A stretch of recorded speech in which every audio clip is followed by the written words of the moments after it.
Hello, everyone. Thank you for joining me for another business owner interview. My name is Kyron. I am with Pinnacle Action Coach. We are a business coaching firm that serves Southwest Ohio. And today it is my pleasure to introduce Philip Lamar, co-owner maybe of Broker Brothers and Company. So, Philip, thank you for joining us. How are you Yeah. today?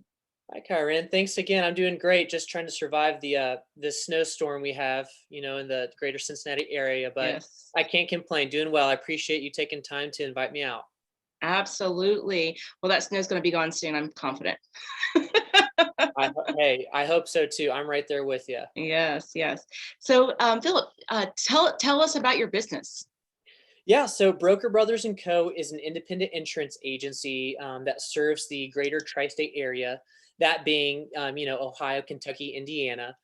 So we specifically focus on the health and life side of the insurance business. So whether somebody is just a one-off individual, a group, or a business, it doesn't matter.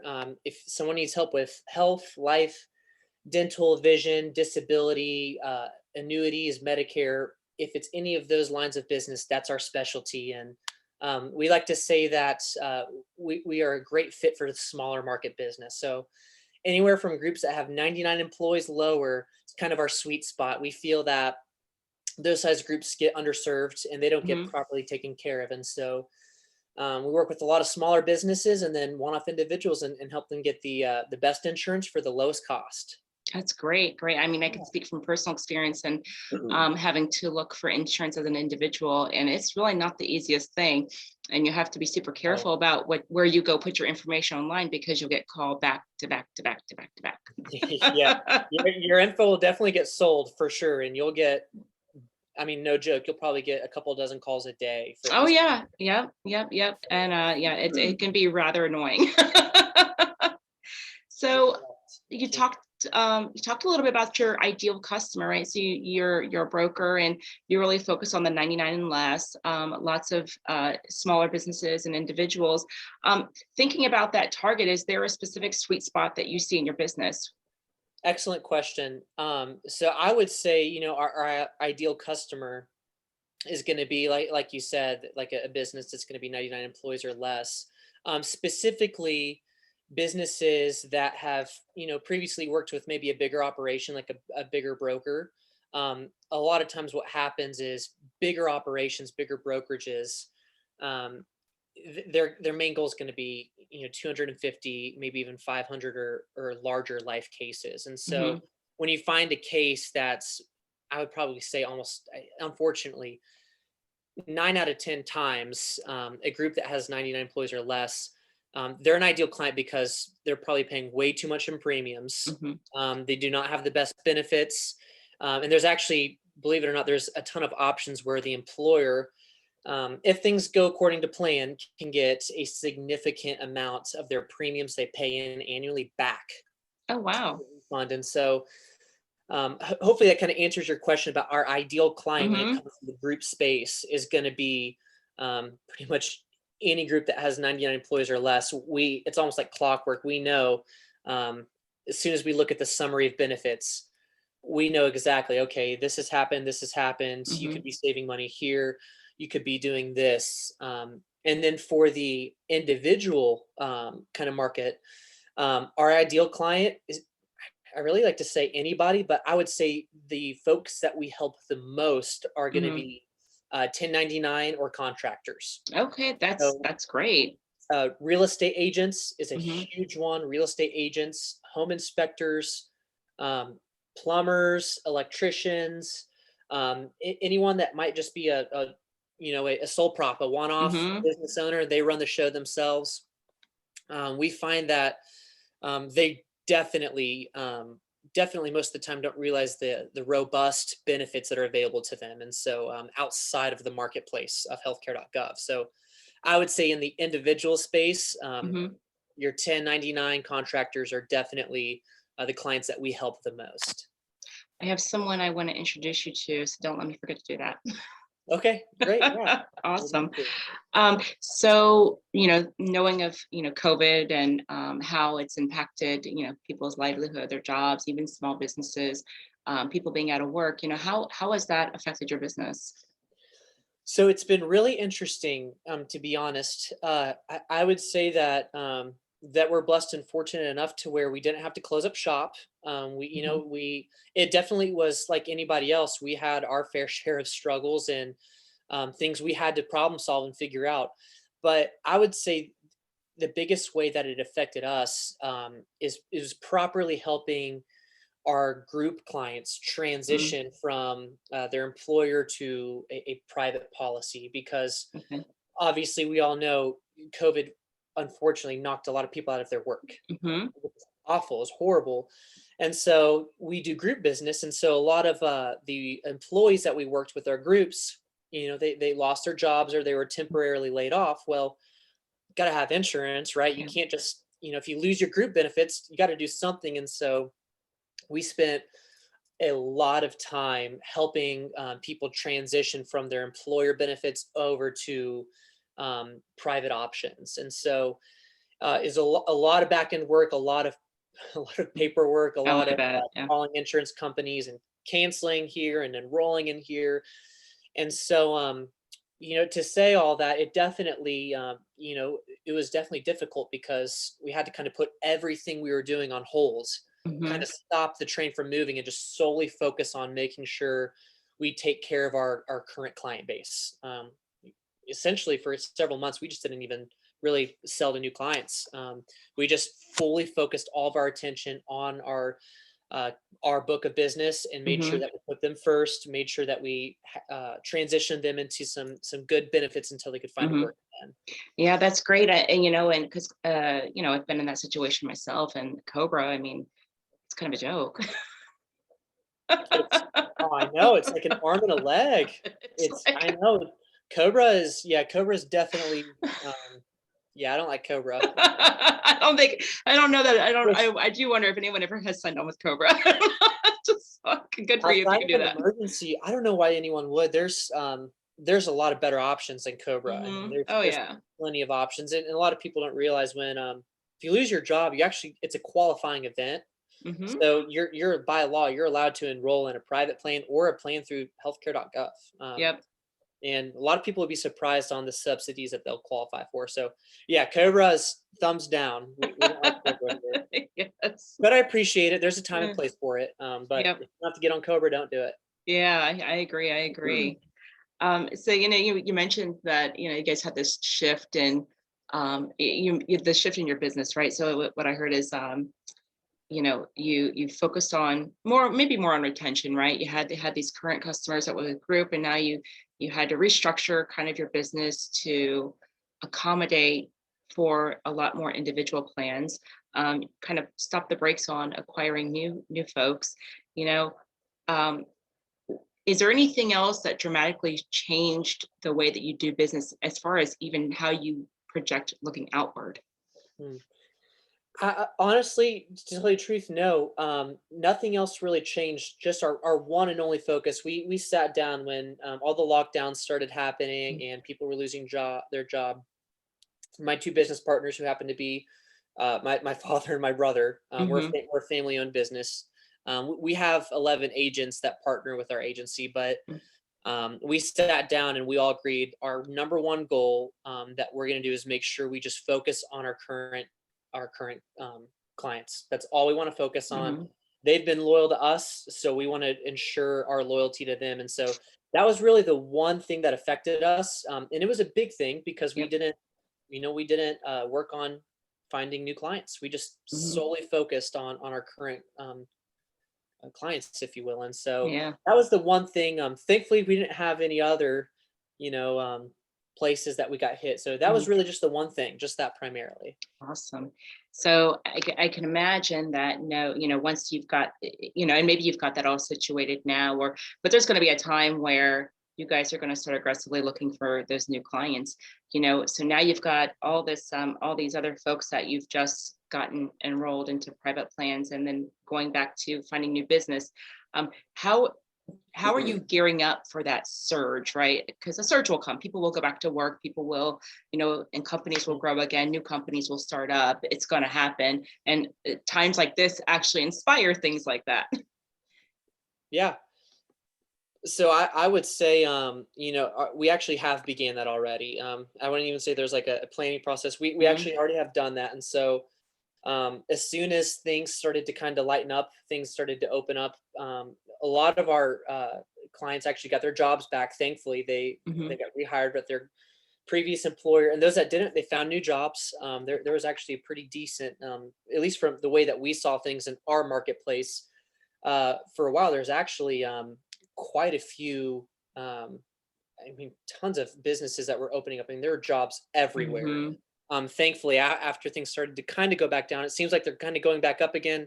I don't keep up with with this, so I don't really know what's going on. But mm, so our main focus is back to what we were doing. Now that all of our current clients were taken care of, we've gone mhm, back out to fully operating, networking, finding new business, putting in offers, bidding different, quotes for different cases. And so that we are operating on our next steps now.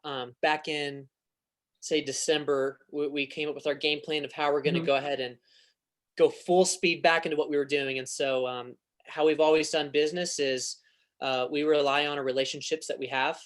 We get a lot of referrals and a lot of business from our groups and individuals. And so, when groups come in, when leads come in, we simply start working on them and do everything we can to take care of them. That's awesome. It's just it always it brings a smile to me when I hear companies really talking about focusing on current customers, right? I think a lot of Mhm. business owners have mindsets of new, I need new, I need new, I need new, instead of saying, you know what, Yeah. yeah, new is a part of what comes in the door, but another part of it is, hey, how do I take care of who I got, and how do I nurture that relationship, because those still produce, and sometimes they produce at a greater quantity than always Yeah. thinking about new. So that's great. I really really like to hear that from business owners when I talk to them. It's a phenomenal strategy if people do it right. Yeah. um For sure. so how long have you been doing this business? So my father started. He worked in corporate America his whole life, and over a decade ago, he actually left the corporate America lifestyle and got into insurance and started an insurance agency from scratch. No Wow. clients, no book, no one knew who he was. Started from absolute zero. There's no salary, there's no benefits, nothing that comes with Nope. it. And he took a big sacrifice. And I'll never forget. I was younger when that happened. I definitely remember watching my dad go through those struggles and go through the difficulties of Mhm. no one knows who you are, no one even knows what you do really until Yeah. you start to get the word out. And he grinded year after year after year after year. He grinded and grinded and built up a pretty solid agency with a couple different carriers that he represented. And fast forward a couple years after he got in the business, my older brother Andrew jumped in, and he's been in the business for a while now, and he helped take it to the next level. And then I'm in my fourth year now, actually, in the business, and we all have our own different, I guess you could say, specialties that we Hmm. bring into the business. My dad's really good at all the administrative stuff, Yeah. the back end stuff, claims. He pays claims like that. Claims, deduction summaries, follow ups. I mean, scheduling, presentations. I mean, he does all of it. Whereas Andrew, he's. I mean, the guy can pretty much close a group. Doesn't matter what it is. Mm. I can assure you, he's going to be able to find a better product, a better plan, and he shows people that he means business. And then my passion is I love relationships. I love building Yeah. a bridge with other businesses and with our clients, and that's all I really like to do. It's kind of my lane. I like to Mm. help build the bridges and connect it. And this is my fourth year in the insurance business. Mm.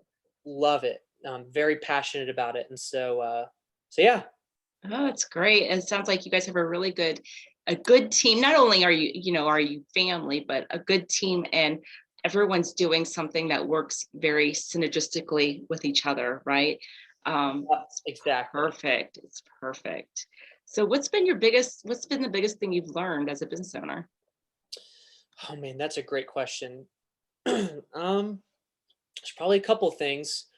Uh, oh gosh. I'd probably say first and foremost, um, okay, I don't know why that's stumping me right now. I'd say the biggest thing I've learned as a business owner, a couple things off the top of my head, I guess things that have just been on my mind is one, the importance of going with local business. That's one thing that's Mhm, really been driving in my mind lately is as far as being a business owner.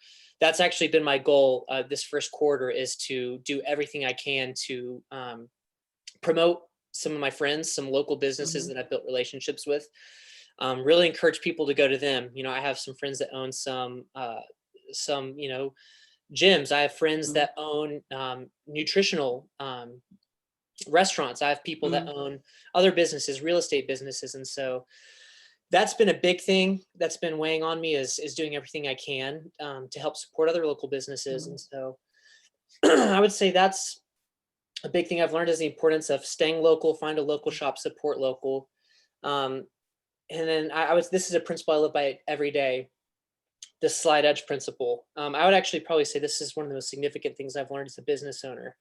The slide edge principle, and it's that every single day you have to be consistent and you do the same things every single day, and it compounds on top of each other. mhm, That mindset actually is based off of a book called The Slide Edge Principle. Changed my life, but basically it's about doing the same things every single day consistently. And as you do that, it slowly but surely starts to increase your business. To kind of give it more context, people say, hey, you need to call this many people a day and ask for mhm, their business. You need to, ask for do this, you need to do this. And some people say, well, that's a little thing there. That doesn't matter. I should focus on this. mhm, But the whole principle of the book and that mindset really is you do the same thing consistently every day, and it slowly but surely increases your business. So I'd say that's another big thing that I've learned being a business owner is you have to be consistent. And even when it seems small, even when it seems like it's not significant, it builds. It really is building on top of each other. Every single time you're consistent daily, it builds on top of each other. And then I remember, I think it was 2 years into my business that I kind of one day it hit back and I sat back and realized, like, oh my gosh, this is working. Um, I feel like I've not been successful. I feel like I've just been running around like a headless chicken this whole time. Like, what am I doing? And then one day, 2 years into it, I'm like, oh my gosh, this is actually working. I feel like I'm making a difference. I feel like this is working. And so um, that's my favorite thing that I've learned about being a business owner is just be consistent. And if you test time, it's going to show you that it works. Consistency works. So hopefully that kind of answers. I know I got oh, stumped for a yeah, second. I don't know why I couldn't think of that, but that's definitely what I would say is, I've learned is make sure you support local businesses. And then secondly, do the same things that you need to do consistently daily, and it's going to build on top of each other. And if it takes a month, awesome. If it takes 5 years, awesome. It's still you're building a legacy. So absolutely. And I couldn't agree more with both of those, right? Even at Pinnacle, it's kind of that's one of our mantras is that we do what it takes to support the local businesses. And um, we don't like seeing anyone go out of business. We don't like, you know, if we can do something to help, we want to help people. And the consistency is key. It is so key, and it's so easy yes, to get in your head and doubt yourself and doubt what you're doing and expect something to happen today, and why isn't it happening today? But you're absolutely right. If you just stick with it and you look back over a certain period of time, you're going to see growth. You're going to see growth. you're And 100% yeah. correct. Yeah. Yep. Yeah. um so, and I don't know if this applies to your business or not, but does your business do offers? Is there anything that you want to say or offer during this interview to anyone who's watching? Yeah. I would say to anyone watching, really, if you want to relook at your insurance, let's do it. Hmm. We say for individuals, for health, dental, and vision specifically, if you're an independent contractor, if you're self-employed, on average, we help our clients save on average about 40% on your premiums while getting huge PPO nationwide Hmm. networks and lower deductibles and great benefits. And so And if you're a business, if you're a small business, I would definitely say we would be honored if you would allow us to at least give you a free quote. Mhm. It can't go wrong. There's no strings attached. If you're a small business watching this, we'd be honored if we had the chance to give you a free quote, just so you can at least see what else is out there. Like I said, 9 out of 10 times when we work with a new client, a small business, um, it's the same thing every time. We realize this is happening, this is happening, this is happening, and Mhm. we like to pride ourselves that we can plug in a solution almost every time. And so, if you're a small business, we'd be honored to be able to give you a free quote. And if you're self-employed, if you're an independent contractor, 1099, we'd also be honored to be able to at least quote you on some health, life, whatever it may be, and hopefully we can help you out. Yeah, that's awesome. And what I like about what you guys do, right? So when I think about times where I've had to go and try to shop for insurance on my own, right? It's going from place to place to place to place, Mhm. right? Going to a broker, I think a lot of people don't realize going to someone like you, you do the homework for them, right? Yes, And you're that's yep, huge. right. That is huge. You're Because right. We do. We do. We work with 64 different carriers. And so when that's kind of our slogan is, we help you find the best insurance for the lowest cost. And how Mhm. we do that is we work with over 64 carriers. And so when we get a new case to work on, we get information and we go shop. Some people like to go shop at the mall for Mhm. new clothes, new shoes. We shop with insurance carriers. So we shop the whole market. We look at every single carrier. We compare them. Sometimes it can even take a decent amount of time, but Mm. that's the best part about it is when you shop it out. You look at 20 different carriers for one case. You're going to be able to see who's going to give you the best rate for the best plan. I mean, Mhm. bottom line is how it is. So you're right. We like to do the homework for you. We Yeah. like to get stress free is the goal. Yeah. So you do the homework and people don't have to take the robocalls. So I mean that's a win-win as far as I'm concerned. It's a win-win. No robocalls. No, yes, you're right. So just last thing I wanted to ask you is, what inspires you most today? I would say there's a couple things that inspire me every single day. Number one goes with what I'm passionate about. This business is I love helping people. I love love love love helping people. Um, and that's my favorite thing about insurance is helping people, specifically solving a problem. This is kind of what I said at the beginning of the call. So many people are just getting some people get taken advantage with their insurance, and then some people just don't know what's out there and they Hmm. pay an arm and a leg, like Cobra, for example, or Hmm. for the marketplace plans or whatever it may be. There's so many good options out there, and I love being able to I love being able to help people. That's what I'm very passionate about. And there's nothing better than when you get a policy written and a client saves a couple $1,000s a year Oh and they get yeah. better benefits. And that's just, man, it's just such a wonderful feeling. And then secondly, just supporting my wife. I love being able to support her and be able to do what I love and support my family at the Hmm. same time. I've only been married for a year and a half, but I have an incredible, wonderful wife, and so um, that's the goal with building a business is Hmm. building a legacy for your family. So Absolutely. that way, it can take care of my kids, take care of our family, and give Mhm. them the best life possible. So those are the things that drive me is helping people and then giving my family the best life possible. That is awesome. That is awesome.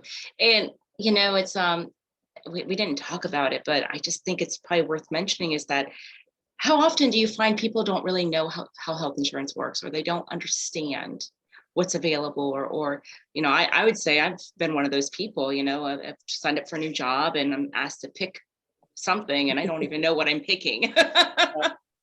Yeah, I'd probably say, I mean, being realistic, I'd probably say 50%. That's a fair number, I I'm would not gonna say imagine. more than that. I'd say about 50-50. 50% of Hmm. the people that we work with have, I guess, worked enough jobs or have been in the workforce long enough to know, like, I've heard this word deductible before. I know what that Hmm. means. Or I've had the concept of coinsurance explained to me a million times. I Hmm. understand it now. But then there's a lot of people that, no one's ever properly explained it to them. and they're like, what's a deductible? What's an out-of-pocket max? What's the difference? Mm-hmm. Why do I have a copay and a deductible? Well, this doesn't make sense. So Mm-hmm. I would say about 50%. 50 people understands, how their health insurance works. 50% have no idea. So Yeah, and I imagine it probably comes down to the folks who use your insurance a lot versus folks who don't, right? So, like for me, I mean, it's a very random occurrence that I might actually have to lean on my health insurance for anything. And right. there are people who maybe are on medications or they have some kind of routine care that they need. It'd be my guess that those people who have that more routine need for the health insurance are the ones who really understand the ins and outs. Whereas me, Yes. I don't know what it's going to do. Like, I don't even know how much my bill's going to be, how much I expect it to be. You're If I get probably a bill in the mail, should I pay it or not? I don't know. you're probably like me. I go to the doctor maybe like once a year for like a wellness check. That's Yeah. it. You're probably like me. It's like I don't even really use my health insurance. I've been Yeah. fortunate enough to where I've never had to Yeah. use it. I hope I don't ever have to use Right. it. But Yeah. yeah, that is a realistic case. You're correct. Obviously, if you don't have to use your health insurance, if you don't really use a product, it's Mhm. important, but you don't use a product, oftentimes you don't really know how the product works. Yep. So you're correct. Yeah, if someone, they need to be using that, they need to be utilizing those benefits to make sure they stay healthy and take care of themselves. They're going to understand it because they're Mhm. using the product daily. Just like, the other way around, like you explained. So yeah, that is definitely a factor in it. Yep. And so when you guys sign on with new clients or you're exploring a relationship with an individual or a new client, um, and sometimes I think people won't ask questions because maybe they feel like they're supposed to know and they don't, or they don't want to feel stupid or whatnot. Um, do you guys, how do you guys go about really taking time to make sure that people really understand what they're signing up for? Yeah, that's a great question. So before, our concept is we don't have a heart of like a sell. We have a heart of a teacher. Mm-hmm. Um, that's what we like to say is, we're not hard sellers. We never Mm-hmm. push anything on somebody. Our goal is to educate first, help the client understand what they need, and what the product is, and then if they want to move forward with it, we'll write the Mm-hmm. application. Yep. So what we do is we simply, it depends. Some people can pick things up really quick. Mm-hmm. Some people need a little bit more explaining on how a policy might work, and so we just take as long as it needs. Once someone fully understands A to Z how their policy works, or at least the policy we're bringing to the table, if they want to move forward, awesome. We'll get it enrolled. If they don't, it's okay. That we're not, our feelings aren't hurt. We at least taught somebody something about insurance, and Mm-hmm. so we'll normally just sit down, whether it's over the phone, whether it's over Zoom, whether it's Mm-hmm. in person. It doesn't matter what it is. We just simply, have the product, have all the summary of benefits, and we go through piece by piece, explain how it works, explain the definitions, the concepts until they understand Mhm. it. Yep, that's great. That's great. Well, that's I'm sure it's very helpful for a lot of people, and in those corporate environments, maybe you're with in a group with a coordinator for an hour, and everyone's just kind of listening, and no one's really asking questions, and it's a little different than having something one on one. So Right, right. awesome. Well, that pretty much wraps up our interview. I'm going to go ahead and stop recording.